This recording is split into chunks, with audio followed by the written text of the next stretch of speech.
গণতন্ত্র এই সংবিধানে না, গণতন্ত্র হলো মাইন্ডসেটে, চিন্তা চেতনায় গণতন্ত্র থাকতে হবে, তাহলে এই দেশে গণতন্ত্র আসবে।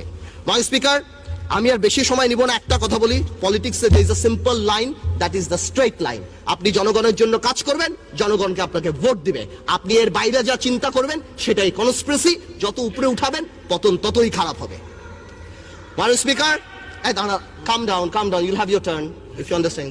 মাননীয় স্পিকার, আমি তো শুনতাম আওয়ামী লীগ গরিবের সরকার, জনসাধারণের সরকার, ছোটবেলা থেকেই শুনে এসেছি। মাননীয় স্পিকার, এখন দেখি আওয়ামী লীগ ব্যাংকারদের সরকার। কই বাবা,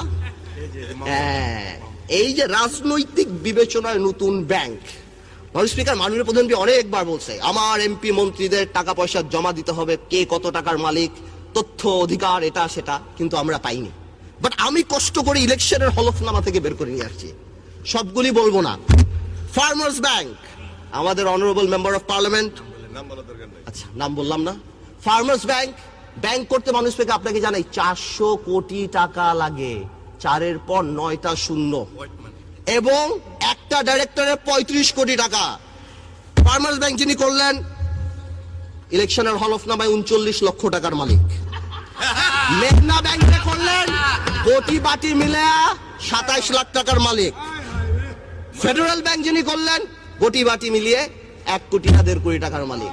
দুর্নীতি নাকি আমরা করি? ইয়া খোদা, আমার কথা কি, দুর্নীতি অনেকেই করে লুকায়া টুকায়া করে, কিন্তু এইটা কি দুর্নীতি? খুল্লা দুর্নীতি।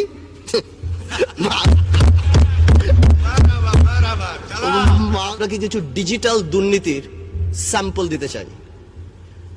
দুর্নীতির কথা স্টার্ট করলে শেয়ার মার্কেট নিয়ে কথা বলতে হয়, অর্থনীতি নিয়ে কথা বলতে হয়। স্পিকার, আজ থেকে ঠিক 1 বছর আগে এখানে দাঁড়িয়ে বলে গিয়েছিলাম দরবেশ তার মুরিদদের কথা শেয়ার মার্কেটের, সেই দরবেশের কথা এখন বাচ্চাও বাংলাদেশে কিন্তু বলতে পারে। সেই দরবেশের বিচার হয় নাই মাননীয় স্পিকার। এছাড়া আরো যত মুরিদ ছিল কারোই বিচার হয়নি। মাননীয় স্পিকার, গতবার তো বলে গিয়েছিলাম শেয়ার মার্কেটে জড়িত কারা ছিল, এখন সময় এসেছে হালকা করে বলার কিভাবে শেয়ার মার্কেটের ঘটনাটা ঘটানো হলো। 2010 সালের সেপ্টেম্বরে সিডিবিএল দেখলেই বোঝা যায় জেড ক্যাটাগরি নামে কোন কোন কোম্পানিগুলি তাদের টাকাগুলি বের করে ফেলেছে। আমার কাছে এখানে 8টা কোম্পানির নাম আছে যারা 1800 কোটি টাকা উঠিয়েছে। এখানে আরো 26টা কোম্পানির নাম আছে যারা 1900 কোটি টাকা উঠিয়েছে। এখানে আরো আছে যারা 2000 কোটি টাকা উঠিয়েছে। মাননীয় স্পিকার, সংসদ বা আমাদের গভর্নমেন্ট থেকে, সরকার থেকে বলা হলো, রেগুলেটর লাগানো হলো, এটা লাগানো হলো, অনেক কিছুই দেখেছি আমরা। পরে আবার সিসিটিভি ক্যামেরাও লাগানো হলো। এই টিভি ক্যামেরাগুলি যদি এই কালপ্রিটদের বাড়ির সামনে লাগানো হতো তাহলে দেখা যেত এই টাকাগুলি কোথায় গিয়েছে। মাননীয় স্পিকার,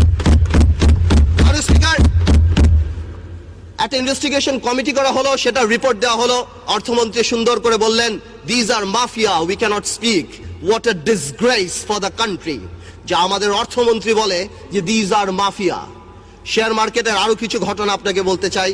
কয়েকদিন আগে পেপারে দেখলাম আমাদের বাংলাদেশ ব্যাংকের গভর্নর, কি নাম, ডক্টর আতিয়ার, তাকে ইন্দিরা গান্ধী অ্যাওয়ার্ড দেওয়া হচ্ছে। তাকে তো ধ্বংসাত্মক অ্যাওয়ার্ড দেওয়া উচিত শেয়ার মার্কেট ধ্বংস করার জন্য। যখন তিনি দেখলেন যে 40% to 30% ইনভেস্টমেন্ট ব্যাংক করে ফেলেছে, তিনি যে বুঝালেন, আগে থেকেই অর্থমন্ত্রী যিনি অন রিপিটেড ফ্যাশন আগেও বলেছে আমি শেয়ার মার্কেট বুঝি না, তাদেরকে নিয়ে শুধুমাত্র ওয়ার্ল্ড ব্যাংক আর IMF কে খুশি করার জন্য, চাকরির শেষে ভবিষ্যতে অন্য চাকরি পাওয়ার জন্য কি বলা হলো, bank must withdraw the money. মাননীয় স্পিকার, 200 কিলোমিটার স্পিডের একটা গাড়ি যদি আপনি হঠাৎ ব্রেক করেন তাহলে কি হবে? যাত্রীরা নিহত হবে। এই বাংলাদেশের ব্যাংকের কিছু ব্যবসায়িক শকুনরা আর তাদের আশেপাশের কিছু ব্যবসায়ীরা এই শেয়ার মার্কেট থেকে টাকাটা নেওয়া আরম্ভ করলো। আমার শেয়ার মার্কেটটা ভেঙে চূর্ণ বিচ্ছিন্ন হয়ে গেল, বাংলাদেশের মিডল ক্লাস ফ্যামিলি ধ্বংস হয়ে গেল। মাননীয় স্পিকার, মাননীয় প্রধানমন্ত্রী উদ্যোগ নিলেন, এই দরবেশকে আবার সেই সিটে বসালেন। আমার মনে আছে, আমি ছিলাম না সংসদে, তবে সুরঞ্জিত গুপ্ত সাহেব বলেছিলেন, কি জানি, ভূত শস্যের মধ্যে ভূত থাকা। দরবেশও কিছু করতে পারলো না, বিভিন্ন ব্যাংকের সাথে কথা বললেন, বললো নাকি কিছু টাকা দিবে, কোন প্রাইভেট ব্যাংকের মালিক একটা টাকাও দিল না এই শেয়ার মার্কেটে। মাননীয় স্পিকার, এমনও দেখা গিয়েছে অনেক ব্যাংকের মালিকরা তারা ডাইরেক্ট ব্রোকারেজ হাউসে এই টাকাটা নিয়ে গিয়েছে। এটা বাংলাদেশের সবচেয়ে বড় কারাপশন, এই ইতিহাস হয়ে থাকবে। আমি একটা কথা বলতে চাই, সরকারের উচিত কোনো আইন পাশ করে রেট্রোস্পেক্টিভ এফেক্ট দিয়ে এই শেয়ার মার্কেটের কালপ্রিটদের বিচার করা, অথবা এমন কোন আইন করা যাতে আগামীতে শেয়ার মার্কেটে কেউ কোনো ধরনের এই ধরনের ফাঁস না করতে পারে। মাননীয় স্পিকার, 1 কোটি লোক রাস্তা এফেক্টেড। বাংলাদেশের মানুষের কাছে এই হাতে গোনা কয়টা টাকাই তো তাদের সোশ্যাল ইম্প্যাক্ট, তাদের সোশ্যাল রেসপেক্ট। যাদেরকে আপনি দেখেন মাননীয় স্পিকার রাস্তায় দাঁড়িয়ে শেয়ার মার্কেটের জন্য চিল্লাচিল্লি করছে, তারা কিন্তু সর্বস্ব হারিয়েছে। আরো অনেক লোক আছে, আরো অনেক মা বোনেরা আছে, আরো অনেক মিশনে আমার আর্মি অফিসাররা আছে, আরো অনেক পুলিশের কর্মচারী আছে, সরকারি কর্মচারী আছে, যারা রাস্তায় লজ্জায় বের হতে পারে না।